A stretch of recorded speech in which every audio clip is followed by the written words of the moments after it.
Hi guys, welcome to the channel dare to fit. आज की video में 2 सवाल लेके आया हूँ। आई होप इनके आंसर से आपको काफ़ी बेनिफिट मिलेगा, तो कोशिश करिएगा इस वीडियो को एंड तक देखने की। तो पहला सवाल है कि क्या हम अपने इम्यून सिस्टम को बढ़ा सकते हैं, इम्यून सिस्टम को हम कैसे बूस्ट कर सकते हैं। देखिए, अगर आप चाहते हो कि अपने इम्यून सिस्टम को बूस्ट करना या अपने इम्यून सिस्टम को बढ़ाना, तो आपको एक चीज़ का तो सबसे पहले ध्यान रखने की ज़रूरत ये है कि उसमें टाइम लगता है, उसमें महीनों और सालों का टाइम लगता है। 1 या 2 दिन में इम्यून सिस्टम बूस्ट नहीं होता, 1 या 2 दिन में इम्यून सिस्टम स्ट्रॉन्ग नहीं होता।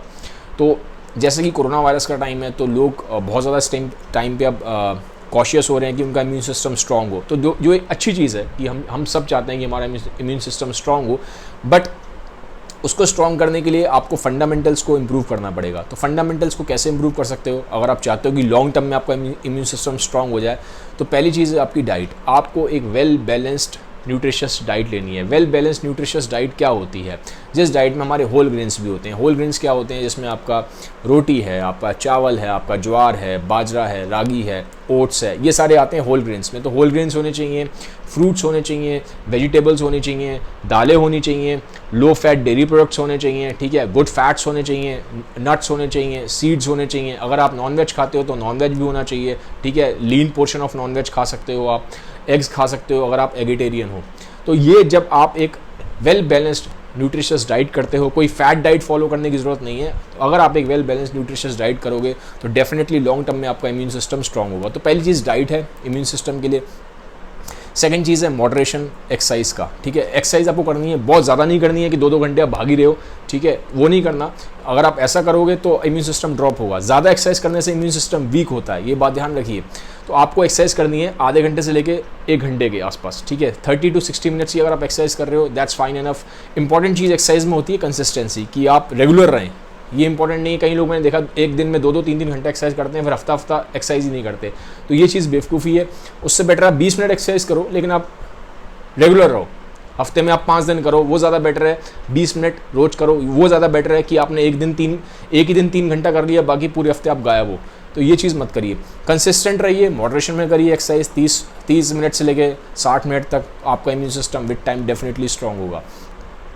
फिर थर्ड है स्लीप। स्लीप बहुत ज़्यादा इंपॉर्टेंट है। मैं बोलूँगा डाइट और एक्सरसाइज जितना इंपॉर्टेंट नहीं है, शायद उससे ज़्यादा स्लीप इंपॉर्टेंट है। स्लीप बहुत अंडररेटेड है, हम स्लीप पे ज़्यादा ध्यान देते नहीं हैं। आपको 7 से 8 घंटे की नींद चाहिए ही चाहिए अगर आप चाहते हैं कि आपका इम्यून सिस्टम स्ट्रांग हो। तो थर्ड पॉइंट है स्लीप।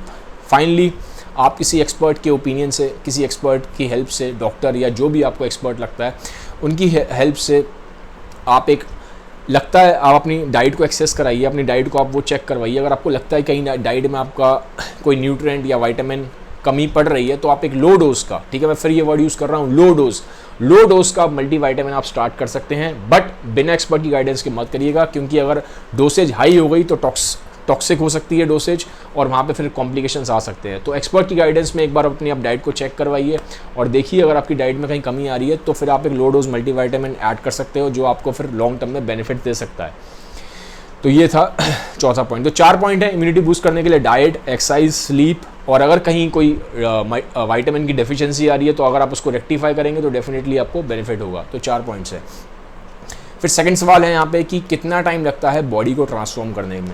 तो पहली चीज़ हमें ये समझना ज़रूरी है कि बॉडी ट्रांसफॉर्मेशन से हमारा मतलब क्या है, क्योंकि हर इंसान का बॉडी का ट्रांसफॉर्मेशन का मतलब अलग है। कोई चाहता है कि मैं 90 किलो का हूँ, 70 का हो जाऊँ तो बॉडी ट्रांसफॉर्म हो गई। कोई चाहता है मैं 50 किलो का हूँ, 70 का हो जाऊँ, बॉडी ट्रांसफॉर्म हो गई। तो खाली weight loss, weight gain body transformation नहीं है। बॉडी ट्रांसफॉर्मेशन का जो आपका जो रियल मीनिंग है वो ये है कि हमें बॉडी में मसल्स को गेन करना है, बोन्स की स्ट्रेंथ को बढ़ाना है और फैट को कम करना है। मैं दोबारा रिपीट कर रहा हूँ, बॉडी ट्रांसफॉर्मेशन का मतलब होता है कि बॉडी में फैट कम हो, मसल्स बढ़ें और बोन्स की स्ट्रेंथ बढ़े। तो ये होता है बॉडी ट्रांसफॉर्मेशन, ठीक है। तो अब बॉडी ट्रांसफॉर्मेशन में टाइम कितना लगेगा ये डिपेंड करेगा आपकी एज पे, कि आपकी एज कैसी है। 20 साल के हो तो ऑब्वियसली आपकी बॉडी ट्रांसफॉर्मेशन काफ़ी फास्ट होगा। 40 के हो तो बॉडी ट्रांसफॉर्मेशन कंपैरेटिवली काफ़ी स्लो होगा, जो इंसान एक 20 साल का है। 20 साल पे आपके हार्मोन्स बेटर काम करते हैं, ऑर्गन्स बेटर काम करते हैं। एज पे बहुत डिपेंडेंट है, जीन्स पे बहुत डिपेंडेंट है। कई लोगों के जेनेटिक्स बहुत अच्छे होते हैं, एक्सेप्शनली गुड होते हैं, वो बहुत जल्दी मसल गेन कर लेते हैं, बहुत जल्दी फैट लॉस कर लेते हैं। कई लोगों के जीन्स उतने अच्छे नहीं होते तो उनको ज़्यादा टाइम लगता है, ठीक है। तो एज पे डिपेंडेंट है, जीन्स पे डिपेंडेंट है, और फिर ये इस पे डिपेंडेंट है कि आपका पास बैकग्राउंड क्या है। अगर आपका पास बैकग्राउंड है, बहुत लंबे टाइम से एक्सरसाइज करते आ रहे हो, कंसिस्टेंट रहे हो आप एक्सरसाइज में, तो ऑब्वियसली आपको आसानी है बॉडी को चेंज करने में। अगर आपका पास बैकग्राउंड है ही नहीं एक्सरसाइज का, आप शुरू से आप सेडेंटरी हो, तो आपको काफ़ी लंबा टाइम लगने वाला है in comparison to a person जो फिजिकली एक्टिव था। तो पास बैकग्राउंड इसमें बहुत रोल प्ले करेगा। स्टार्टिंग पॉइंट आपका क्या है, प्रेजेंट में आपकी बॉडी किस शेप में है, प्रेजेंट में आपका बॉडी का कॉम्पोजिशन कितना है, बॉडी में कितना फैट परसेंटेज है, कितना मसल मास है, तो उस पर भी डिपेंड करेगा। तो स्टार्टिंग पॉइंट भी इंपॉर्टेंट है, क्योंकि स्टार्टिंग पॉइंट मान लो अगर आप बहुत ज़्यादा फैट परसेंटेज आपका 30 है, मैं मैन की बात कर रहा हूँ, 30% बॉडी फैट पे हो, तो आपको आना है 12 पे, तो ऑब्वियसली आपको लंबा टाइम लगने वाला है। इन कंपेरिजन एक दूसरा इंसान है, उसका बॉडी का फैट परसेंटेज है 17, उसको आना है 12 पे, तो उसको कम टाइम लगेगा। ठीक है, तो स्टार्टिंग पॉइंट इंपॉर्टेंट है आपका। फिर फाइनली जो सबसे इंपॉर्टेंट पॉइंट है, जो जिसपे जो अंडररेटेड है, उस पर लोग ज़्यादा बात नहीं करते, वो है जो इंसान खुद है उसका मोटिवेशन कितना है, उसका डेडिकेशन कितना है। कई लोग ऐसे हैं, दो कैटेगरी के लोग हैं। एक हैं जो बहुत ज़्यादा स्ट्रॉन्ग विल पावर है, जो हर तरह की डाइट करने को, जो हर तरह का एक्सरसाइज करने को बिल्कुल मेंटली रेडी है। ठीक है, मतलब देखो वैसा भी जो फिटनेस है ना, वो मेनली मेंटल गेम है। शुरू में तो लोग कर लेते हैं, बाद में सब क्या होता है, लोग छोड़ देते हैं, क्योंकि वो मेंटल जो स्ट्रेंथ है वो इंपॉर्टेंट है।